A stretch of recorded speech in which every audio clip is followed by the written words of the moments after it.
Hello there. There is something a little bit different this week. Can you guess what it is? Well, I'll spoil the surprise for you, and it is the fact that you can see my pores in slightly higher definition than usual. We got a camera upgrade, which is very exciting.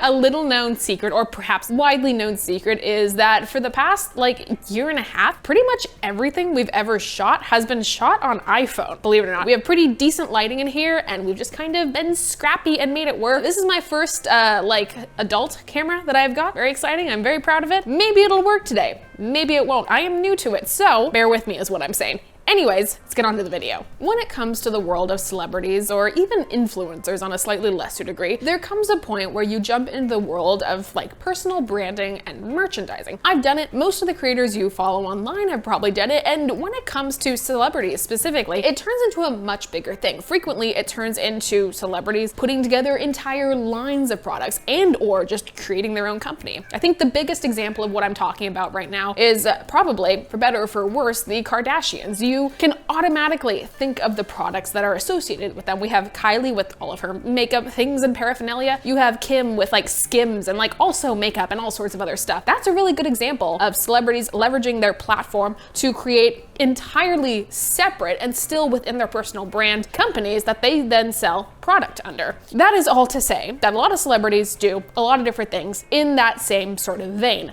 Sometimes those things tend to be coffee related. Now, our wonderful Drew Barrymore, I say that like I know her, I don't, to be clear, has come out with a kitchen line, and in that kitchen line was a coffee machine. So I have got it. We are going to unbox it. We are going to look at it. We're going to try it. And we're ultimately going to review it to see if it is indeed a good coffee maker or just Drew Barrymore's coffee maker. So let me go grab it. Now this is the absolute behemoth of a box that it comes with. Drew Barrymore's kitchen line is called Beautiful Kitchenware, and this was in collaboration with Walmart. Walmart, that is the main retailer that will sell any of her goods. There's a lot of stuff in this line. We obviously have the coffee maker, but she also has an air fryer and a griddle, skillet, pancake making sort of thing. And she has a toaster and even, let's see, there's this picture of her. She has a kettle. That looks like something. Anyways, a lot of different things in this line, but today we have her coffee maker. Let's just get this unboxed. Some things to note about this as I'm looking at it. This is a 14 cup coffee brew. That is very large. My Bonavita in the back that I use pretty frequently is an 8 cups. So this is nearly 2 times the capacity of kind of your standard homemaker. This is a lot of coffee, I imagine. For a family would be the scenario that you'd use this, because if you are 2 people drinking 14 cups of coffee, I'm concerned about you. Off the bat on the screen, it says fully programmable settings. So that's something to get into. We have a brew strength selector, which is interesting and could be fun. And we have a, ooh, I love this, special cleaning cycle. So good things so far. Now this came in several different colors. The one I have opted to select is sage green, as you can see. About her coffee maker, Drew Barrymore says, "The kitchen is my family's happy place. It's where we cook and eat and bake and laugh and share our most beautiful moments together. That's what inspired the creation of Beautiful, my new collection of easy to use kitchenware." Cool. Drew, I think we should just open this up and we should see what we have. I always feel a little bit like a paleontologist or something, just unearthing the bones of some old machine whenever I have to do stuff like this. This is large. All right, well, that wasn't too bad to pull out. And at the end, we only have a couple things to look at. So we have our instruction manual, of course. We have this little packet right here. I believe, I will verify this in a moment when we get into this, I believe this should be a water softening packet. This will sit inside the water chamber, wherever that is, somewhere up here. And we also have a scoop. Coffee makers will almost always include them. I will almost always never use them, but I do appreciate the thought. So thank you, Drew. Now, looking at the machine itself, there's not a lot to see. You have your main carafe here. The base of the carafe is glass. However, the rest of it is just going to be hard plastic, all of this. Even though you do have this kind of imitation gold finish here, whatever you want to call that. And everything else you'll see has no buttons, because this right here, you'll see when we plug it in, is a touchscreen. So it's kind of fun. All right, well, inside we have our little mesh filter basket that our coffee is going to go into. Kind of nice that you can remove it. We have a water chamber back here. We have your kind of brew head where your water is going to filter out of over your coffee bed, and then it'll drip down into your carafe. Pretty standard coffee maker. Let's review the instructions real fast, and then let's plug this in. Let's start brewing some coffee. Now, already looking at this, there is a flaw in this build. This might be specifically to the one I have purchased, which is kind of a bummer. The plastic casing right here is not flush with the other plastic casing. It's kind of popped away and I don't have really any way to pop it back in. So that's kind of a bummer. This coffee maker itself retails for just under $60 US. So it's about $59 on the Walmart site minus shipping. So do with that information what you will. The first thing we have is the safety section, which seems pretty self-explanatory if I'm being honest. Things like do not put the carafe in a microwave oven. I will make note that rule 8 of the safety section notes always use fresh cool water in your coffee maker. Warm water or other liquids except as listed in the cleaning section may cause damage to your coffee maker. So what I'm hearing is Drew does not want us to try Willet coffee in this brewer. There are no promises that I will not put other liquids in here, but at least not today. I don't think I made it clear before, but because in here you have this mesh filter, you don't need to buy external paper filters to put in this. So that could be a pro or a con depending on whether you are pro paper filter or not, but at least it makes it pretty easy to purchase this and not need to buy other things. So to be clear, no paper filter, this is gonna be perfect. Also, something you can do with this, I probably won't because it's not a feature that I use, but in case you are watching this video as a full review of this brewer, you are able to preset this with like a brew time. So let's say you want to have your coffee ready in the morning at 8:27 because that is when you want your coffee to finish brewing. You are able to preset that using the functions on here. So something to note. I have also discovered that in here, you have this removable filter holder is what they're calling it. You are able to pop it open. Your charcoal filter will go right in here. Close that, then back into the water tank. So that's what you do there. And I think I do need to get this all plugged in so we can actually look at this touchscreen scenario. The buttons on here are rather faint. I'll check if you can see it better on camera. The touchscreen is on now. You do have like program, select, brew. You have a clock up here, which is kind of fun. It's very difficult to see. So let me see if you can see it. Well, the bad news is I just went and looked and it doesn't look like you can see the screen at all from where you are. And even here, it's very difficult to see. We'll see if this screen needs some time to, I don't know, warm up, but it is very tricky to see what we have going on here on the touchscreen. So it's not much better for me than it is for you. Having read through the instruction manual once, I think I am 100% prepared to dive into this. I think the main things we're gonna look at today are the different brew levels because this thing has 3 different brew settings, if you will. They have regular, they have gourmet, they have bold. I would very much like to see how taste-wise those 3 differ from one another. Besides that, I think we should get kind of a general handling about how this functions and feels as a coffee maker. I think that's about all I have to say. I'm gonna go run some cleaning cycles very quickly through this. If you are buying a new coffee maker, you should always do that. Just run a couple cycles of just water through this with no coffee added, just to get any like dust or residue or like plastic, I don't know, anything that's stuck inside clear. Then I will meet you back here. We'll get some coffee. Welcome back, everyone. Now, while we were away, I took the liberty of also getting our coffee prepped. Now, this is the exact same Mexican coffee, measured out to the exact same amounts, ground to the exact same grind setting. That way, when we test our 3 brew strengths, all the other variables besides the setting that this is going to be set to have been adjusted to be the exact same. So in theory, this should be a somewhat scientifically correct test operation, whatever we're doing. Science. To adjust the brew strength, I am supposed to, look, it's so hard to see this thing. I know you can't see anything at all because there are some lights and it's vaguely reflective, but even me being right next to this thing, it is hard to see. Okay, so I'm supposed to, I press select. Okay, all right, I think I've got it. So right now we have it set to regular. That was not too hard to do. It's a very quick process, as long as you can see what you're doing. Now, I guess we just start brewing. I think that's what we do there. There is not that much more to this. I'll also say, although this does do a maximum of 14 cups of coffee, which is quite a lot. That is like a family size carafe of coffee. I'm not gonna be doing that much. You do have the options to do smaller amounts. I'm gonna be brewing 4 cups of coffee. I think that is plenty for the taste test we will be doing today. As you can see, in our lovely filter, we now have our ground coffee. Now inside, we kind of have these tiered levels here that indicate where you're supposed to pour your water to. So we're going up to 4. We have just covered the 4 mark. Close this, and then in theory, I have just pressed brew. I heard a little click happen in here, And now maybe we will get some coffee in here. Just touching and handling this. I don't love all of these like plastic shell components. They don't fit super well together. Like this lid here, if you can see, doesn't really snap shut entirely. There's another problem over here, similarly to this outer one, where like this component isn't completely in line with this component, which is kind of frustrating. So that's to be noted. I guess I should get some cups right now. And the good news, everyone, is our coffee is brewing. And indeed, we do have some coffee droplets happening. I'm just gonna leave you and the coffee to have some time together. I'm gonna go get ready to taste. What do you think? Do you like it? I need thoughts and concerns now, Maisie. Yeah, that's about the face I'm making too at this point. It really drives me bonkers that this doesn't stay like completely sealed on the top. Like you can see it lifting because, as we mentioned before, I'm not gonna turn this because it's in the brew state. There's essentially like a little like plastic pipe or tube that is running the water from where it's being heated up to this top area right here. And then the water is being then dispersed over that bed of coffee, which means there's like a lot of action happening up here, which is continuing to lift this lid. So it just doesn't stay closed. I just gonna do this.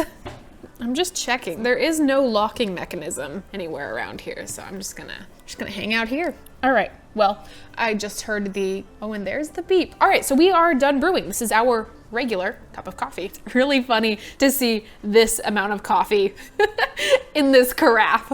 Something else I'll say is that underneath here, there is a heating plate. This coffee maker does have like a keep warm setting, which is nice because with glass carafes, these tend not to hold heat quite as well as something as, let me show you, something like this. This is the carafe that comes with my Bonavita. It's basically a double walled, like insulated carafe, which means that heat is not gonna leak out of it quite as quickly as something like this glass single walled one. It might happen. So having a heating element is a good thing. Got a nice cup of regular coffee, I guess you would call it. Now, I want to brew all 3 of these strength settings. Then I want to let them cool to a nice cuppable temperature, and then we'll taste them all side by side to see what the actual difference is between these. So I'm gonna go clean this. We'll empty out our filter basket.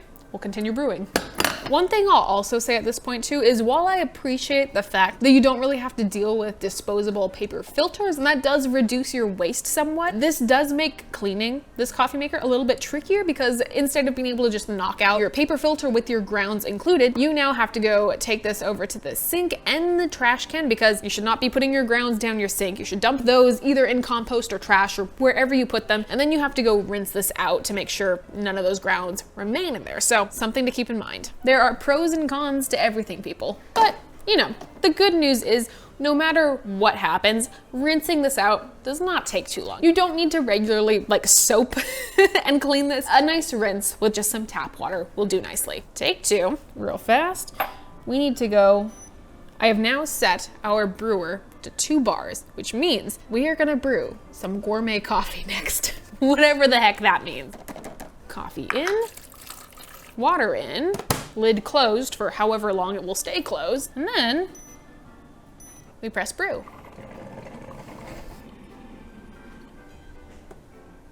There we go. Happy to announce we now have a pot of gourmet coffee. We have one more coffee to brew, and that is gonna be our bold coffee. I think that one's gonna be very interesting. I am curious how it differs to either of these two, so once more, one more brew cycle. We're now on 3 bars. We really are at a bold level here. In goes our coffee. You can fit so much water inside this bad boy. And we're brewing once more. All right, and with that, our bold coffee has finished brewing. How exciting. Now we've got 3 coffees here. We again have regular, we have gourmet, and we have bold. I'm gonna give these a little bit of time just to cool down to generally the same temperature, and then we're gonna cup them because these, in theory, were brewed the exact same way, except for whatever strange variables that this machine decided to change to in fact make gourmet coffee and bold coffee. So that will be exciting, but while we wait for that, I think we will discuss my general thoughts about this machine so far. I think the biggest detriment to this machine, at least off the bat, is the fact that this touchscreen is nearly impossible to use. And I know from a viewer standpoint, this doesn't make too much sense because you can't even see it at all, and I'm very sorry for that. But I want to explain to you how difficult it is for me as the real person, like touching this machine right now, to actually see anything that is visible on this, even when it has been sitting just turned on for a while. I think I had some vague hopes that this would perhaps like warm up. You know, like some light bulbs need just some time to reach their like full capacity. That has not happened. This is just pretty illegible in general. Now, the other thing I will say, and again, this could be machine to machine, but for $60,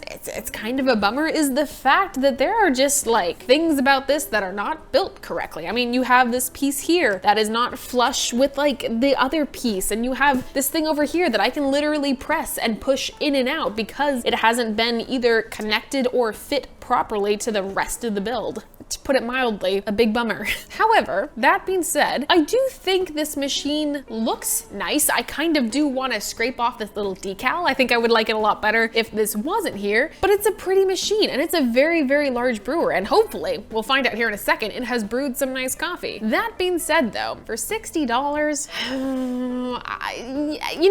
I'm a little wishy-washy on it still. I think if it brews some really great coffee, I think if there is distinct differences between these three different brews, it might elevate this a little bit more, but at the moment, I'm feeling less than positive about this machine. All right, well, we have had some cooling time, so now you get to enjoy the lovely ASMR of me slurping coffee. This, again, we're starting with our regular brew.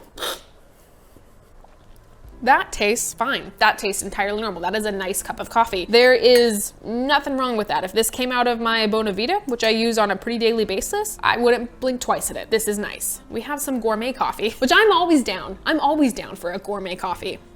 And apparently, I've also spilled some of it.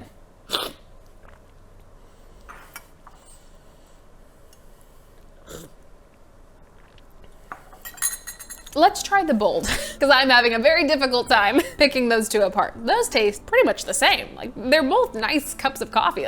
But is one more gourmet than the other? I don't know. Now we at least have our bold coffee.